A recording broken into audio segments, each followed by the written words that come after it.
The sun dipped low over the plains of Willow Creek, casting a golden haze across the dusty fields. 12-year-old Tim Hayes knelt beside the fence of his foster farm, a scrappy stretch of land that barely held together. Beside him sat Bat, a wiry French Bulldog with a wrinkled snout and ears like tiny sails flapping in the breeze.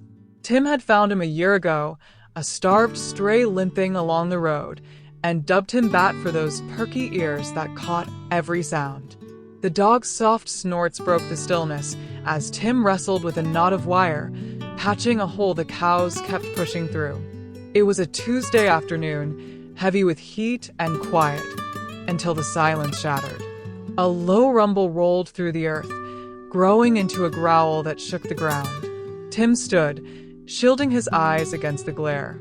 Dust churned as 3 pickup trucks tore down the dirt road, tires spitting gravel like gunfire. Bat's ears snapped up, and a quiet growl hummed in his chest, not loud, just watchful. The truck skidded to a stop by the pasture, and 5 men spilled out, boots thumping the dirt. They wore faded denim and hard stares, sunglasses glinting like shields. The leader, a hulking figure with a scar carving down his jaw, spat into the dust and grinned. "Well, ain't this cute?" he rasped, voice rough as a rusty blade. "Kids playing farmer." Tim's gut twisted, but he held his ground. He'd faced trouble before. Foster homes taught you to stand up or shrink, and this smelled worse than usual. Bat pressed against his leg, muscles taut, eyes locked on the men. "This ain't your land," Tim said, voice steady despite the shake in his hands. The men laughed, a jagged sound, and the scarred one, Rusty, they called him, stepped closer. "We're just taking a few cows, kid. Won't even notice I'm gone." A wiry guy with a buzz cut pulled wire cutters from his belt, slicing into the fence. Then it happened. The cutters slipped, clanging to the ground, and something small and silver tumbled from Buzzcut's pocket, a locket, catching the fading light. Tim's breath hitched. He knew that locket, heart-shaped, etched with a faint line. It was his dad's, his real dad, Jack Hayes, who disappeared when Tim was 6, leaving only whispers and a promise to return. Rusty snatched it up quick, but not before Tim's eyes locked on it. "Hey," he shouted, lunging forward. Bat barked, sharp and fierce, darting between Tim and the men. Rusty shoved him back, sending him sprawling into the dirt. "Stay down, Runt," he snarled, but Bat lunged, teeth flashing, nipping at Rusty's boots. The man swore and kicked, missing narrowly. The others grabbed ropes, heading for the herd, but Tim's mind spun. That locket wasn't random. These weren't just thieves. They were tied to his dad, and he'd make them pay. Loving this? Smash that like button and subscribe to Heroic Tales and Wings. Tim and Bat's adventure is just heating up, and you won't want to miss what's coming. We're soaring toward 100,000 subscribers, so hit the bell and fly with us. Tim scrambled up, brushing dust from his jeans as the trucks roared off with 3 of Ellen's cows. Bat sniffed the spot where the locket had fallen, stubby tail twitching like he was on a scent. Ellen, his foster mom, was at the feed store. She wouldn't be back till dusk. The sheriff was an option, but Willow Creek's law crawled like a snail, and that locket burned in Tim's brain. He needed someone tougher, someone who knew the plains shadows. That meant Old Man Carver. Carver lived a mile west, a grizzled rancher with a face like weathered hide and a habit of scaring off trouble with a shotgun. Tim had met him once, dropping off eggs, and Carver had grumbled, but tossed him a peppermint. Now, with Bat trotting beside him, Tim bolted across the fields, the locket's mystery fueling his steps. Carver's shack loomed ahead, crooked porch, windmill creaking slow circles. Tim pounded the door, panting, and it swung open. Carver peered down, gray eyes narrowing. "What's a kid and his snub-nosed mutt want?" he growled. Tim spilled it, the rustlers, the locket, the cows. Carver's jaw clenched. Seeing those trucks skulking around, he muttered, "Let's fetch your herd." And that trinket. They didn't have wheels, but Carver had grit, a lean mare built for speed, and a plan.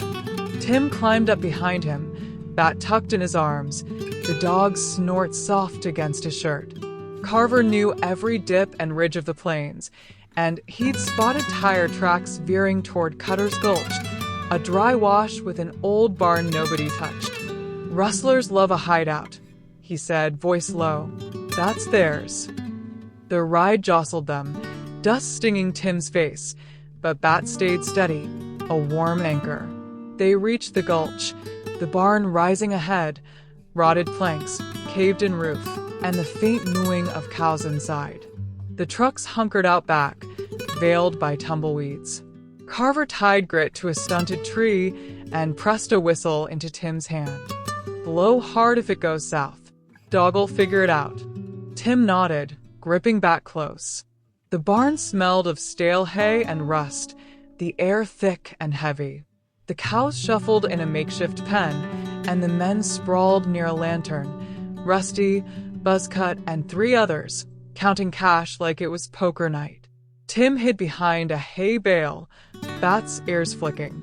Carver edged along the wall, aiming for the pen's ropes.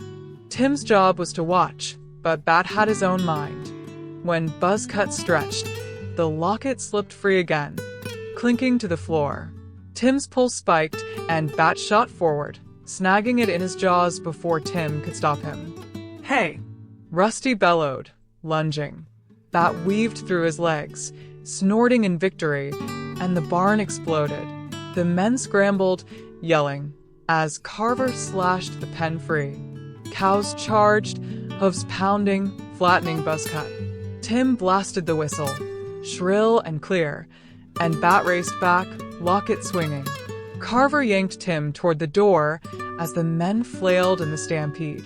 Outside, they mounted Grit and tore away, the barn fading into a dust cloud. Bat clung to Tim, the locket secure, but Tim's gut churned. These men weren't just rustlers, they dropped a piece of his dad, and that meant something bigger. At Carver's shack, safe for the moment, Tim pried open the locket. Inside, a faded photo of a man with Tim's eyes, cradling a baby, him, scratched on the back. "Keep him safe, Willow Creek." Tim's chest ached. His dad had been here, and those men knew why. Morning dawned gray and thick, clouds piling up like a storm waiting to break. Carver brewed coffee, dark and bitter, while Tim sat at the wobbly table, Bat curled at his feet, the locket beside him. "They'll come sniffing," Carver said, voice rough but firm. "That locket's a loose end. They're hiding more than cattle." Tim nodded, mind clicking. His dad, Jack Hayes, had hauled freight across these plains until he vanished. People said he ditched, but Tim never swallowed it. Now that locket linked the rustlers to Jack, and Carver had a lead. "Old Way Station, 5 miles north," he said. "Shut down years ago. Smugglers used it for drops. Guns, maybe worse. Bet they're holed up there." Tim's throat tightened. Smugglers. His dad tangled in something deadly, something that stole him away. They saddled Grit again, Bat riding in a sack over Tim's shoulder, his snort sharp and alert. The way station squatted behind scrub hills, rusted scales, shattered glass, a relic of forgotten roads. The trucks crouched against it, confirming Carver's hunch. Carver scouted ahead, leaving Tim and Bat behind a boulder. "Stay low," he whispered. "Signal if they move." Tim watched, pulse racing, as Carver slipped inside. Time dragged, then a shout rang out. "Carver," groaning, followed by a thud. Tim peered over. Rusty and Buzzcut hauled Carver out, hands bound, blood trickling from his brow. They'd nabbed him. Tim's heart hammered. He couldn't abandon Carver, but he was just a kid with a dog. Bat squirmed free, sniffing the dirt, then fixed him with those deep, dark eyes, like he knew something. Tim remembered the whistle and Ellen's words, "Dogs hear the world different." He blew it, soft and quick, and Bat bolted, weaving toward the station. Tim followed, ducking low, trusting the Bulldog's lead. Inside, crates loomed, stacked high, marked with faded ink. Guns, maybe drugs. Carver sat tied to a chair, Rusty towering over him. "Where's the kid?" Rusty growled. Before Carver could speak, Bat charged, barking fierce and loud, slamming into Rusty's shins. The man staggered, swearing, and Tim grabbed a crowbar from a crate, slicing Carver's ropes. Carver sprang, tackling Buzzcut. It was fast and wild, fists flying, grunts echoing, Bat nipping at ankles. Tim hid behind a crate, breath ragged, as Carver pinned Rusty. "Talk," Carver snarled. "What's the locket mean?" Rusty spat, grinning through blood. His old man poked around our hall, gonna talk. Had to disappear. Tim's blood ran cold. Disappear. Not gone, taken. Carver pressed. Proof. Rusty coughed a laugh. Crates. Logs. Dig. Tim pried a crate open, rifles, ammo, and a ledger. One line, 6 years old. Jack Hayes handled Willow Creek. Sirens wailed, faint but growing. Carver's radio had a panic switch, triggered before they caught him. The Rustlers froze as lights flashed through the cracked windows. Tim gripped the ledger, Bat panting beside him, the locket a solid weight in his pocket. Deputies stormed in, cuffing the men, while Carver explained, voice calm despite the blood. Tim didn't break, not yet. He held Bat tight, the dog's warmth steadying him as the truth hit. His dad hadn't run. He'd fought, and Tim had fought back. Days later, Willow Creek hummed with talk, smuggling rings smashed, 5 in cuffs, crates carted off by feds. Tim sat on the Foster Farm's porch, Bat sprawled across his lap, the locket around his neck. Ellen hugged him fierce when she heard, framing the photo inside. Carver dropped by with a peppermint and a gruff, solid kid, solid dog. The ledger cleared Jack's name, a trucker who'd found the ring and died a hero. Tim traced the locket's heart, whispering, "We did it, Dad." Bat nudged his hand, snuffling, and for the first time in years, Tim felt found. Not lost, not alone. Just a boy and his dog, rising from the dust. If Tim and Bat's heroic stand moved you, hit that like button and subscribe to Heroic Tales and Wings. Share this with someone who believes in fighting for what's right, because heroes come in all sizes, and this tale's got wings. Let's soar to new stories together.